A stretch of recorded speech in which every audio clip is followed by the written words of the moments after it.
acaso você já se perguntou ou já ouviu a seguinte pergunta: por que coisas ruins acontecem com pessoas boas? Bem, eu queria que a gente falasse um pouquinho sobre isso nesse vídeo.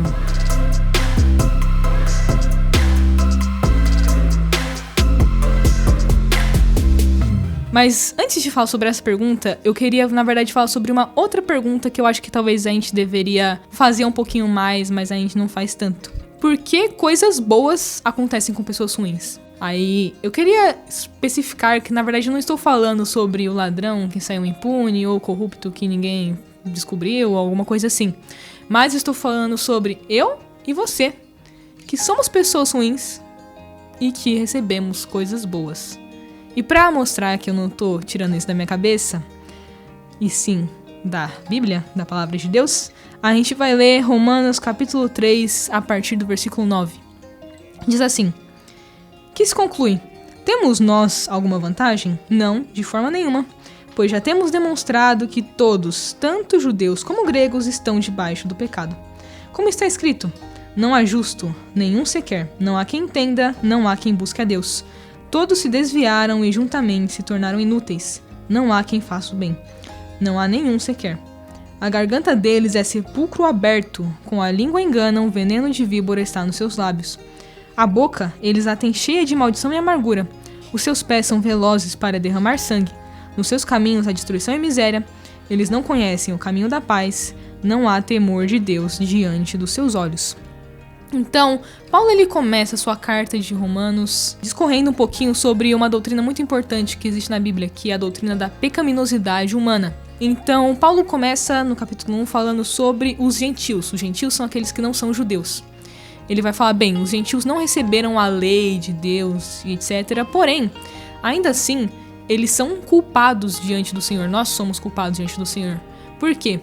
Porque nós temos acesso à criação de Deus, às coisas criadas, e elas revelam a glória de Deus, e ainda assim, nós ignoramos o Senhor, nos rebelamos contra Ele, e Paulo vai falar que isso faz com que nós sejamos indesculpáveis.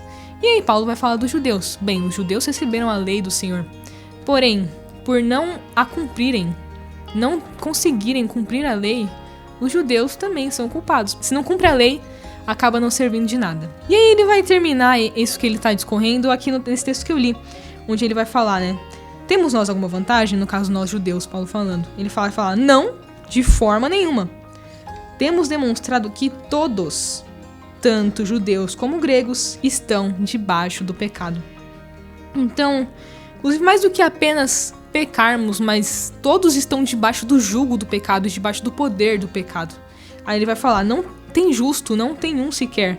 E aqui Paulo ele tá citando os salmos, vários salmos diferentes, ele cita Isaías, para ser contundente em dizer que todos pecamos, em dizer que não há quem faça o bem. E aqui Paulo ele tá falando, ele tá escrevendo sobre toda a humanidade. Então engloba eu e você também. Quando ele vai citar os salmos para falar sobre todos nós, dizendo, não tem justo, não tem um sequer, ninguém entende, ninguém busca a Deus, ninguém faz o bem. Quando eu leio esse texto aqui, a partir dessas palavras, será que a gente consegue chamar essas pessoas de pessoas boas? Não me parecem ser pessoas muito boas aqui que Paulo está descrevendo, né?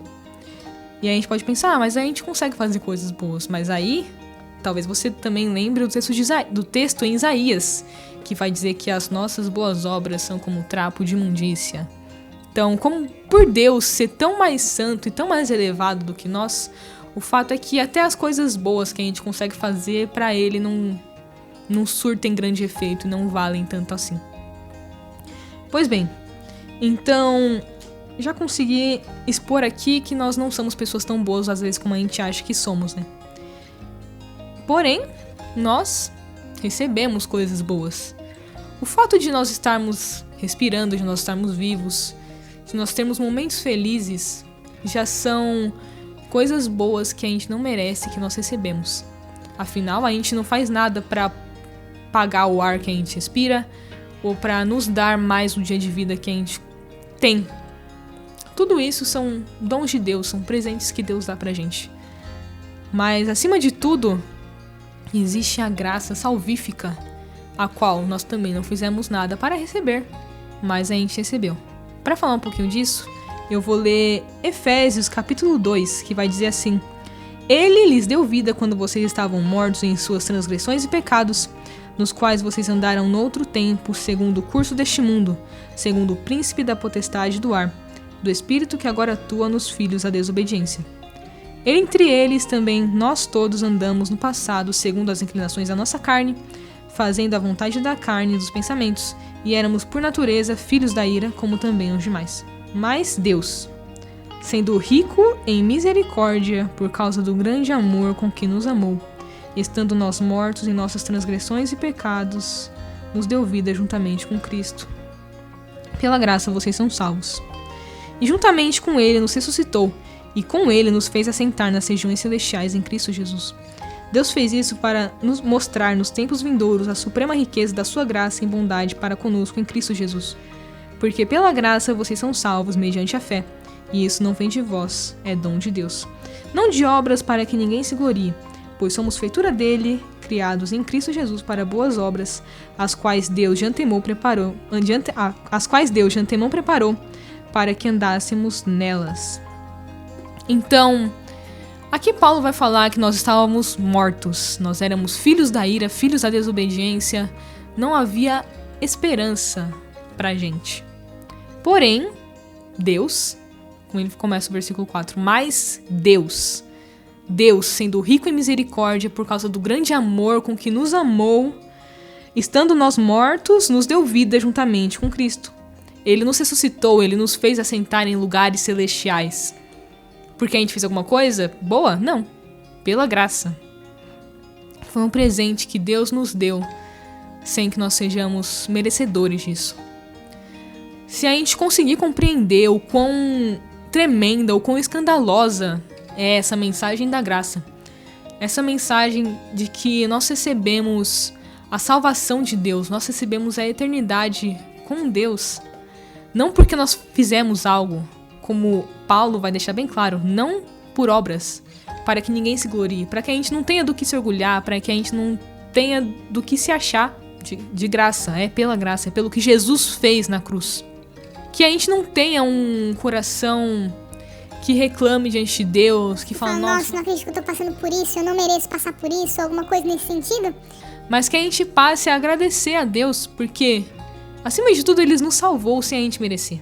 Ele nos dá vida sem a gente merecer. E isso é grandioso, que a gente consiga compreender isso. Então, o meu convite aqui nesse vídeo pra você é que você lembre sempre da graça de Deus na sua vida. Lembre sempre o quão pecador você é e o quanto Deus te deu em Jesus. Por fim, eu gostaria de fazer um convite para você que me ouve, que talvez ainda não tenha ouvido essa mensagem, que talvez ainda não tenha entendido essa mensagem. Que você creia no sacrifício de Jesus. Saiba que tudo que a gente deveria ter feito, a vida perfeita que a gente deveria ter vivido, Jesus viveu por nós. E a morte que a gente deveria morrer, Jesus morreu por nós também. Jesus é o Cordeiro de Deus que tira o pecado do mundo. Então ele foi sacrificado no nosso lugar. E agora nós temos liberdade do poder do pecado em Jesus. Legal, o que eu preciso fazer? Eu só preciso crer. O que eu faço a partir de ouvir a mensagem de Jesus? Eu creio. Eu acredito que Ele é Deus, eu acredito que Ele morreu por mim, eu acredito que o que Ele fez foi suficiente, que a cruz é suficiente para que eu possa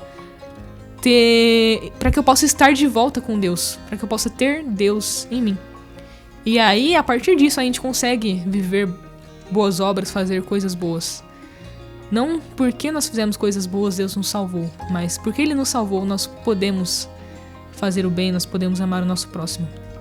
Então, que essa graça escandalosa, essa graça poderosa te alcance hoje. E não é difícil nós sermos alcançados por Deus, ou nós temos a Deus. É basicamente, como eu já falei, crer nós orarmos, nós confessarmos a Deus o nosso pecado e nós confessarmos que Cristo é o Senhor, que Cristo é o Salvador, que Ele é soberano, que Ele é poderoso para nos salvar e que nós acreditamos que a cruz é suficiente, que a graça é suficiente para nós. Enfim, espero que você tenha entendido, espero que essa mensagem fique no seu coração e é isso.